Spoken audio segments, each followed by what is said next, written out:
Magandang hapon Pilipinas at ako po si Joe Olia sa Joe TV Philippines. Kasama po natin ang native o itong si tatay na taga dito po sa Aritaw. Aritaw ba? Aritaw, Nueva Vizcaya. Tay, ano po ang gusto niyo pong may parating sa ating government tungkol po sa inyong kalagayan dito po sa bayan ng Aritaw sa Nueva Vizcaya?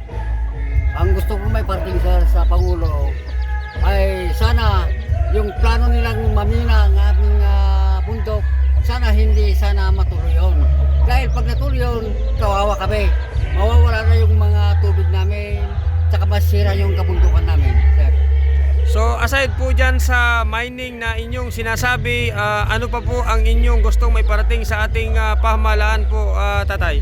Sa akin, sir, dahil liblib na po kami, barangay, una, sa tulay, farm to market road, dapat maayos at mabigyan kami ng tulay, sir.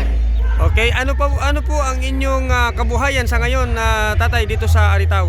Sa amin, magsasaka kami, nagtatanim kayo ng palay, gulay. Sir. So yung ibang kababayan natin, sila ba ay mayroon ding mga pantanim o ano pa ba ang kulang?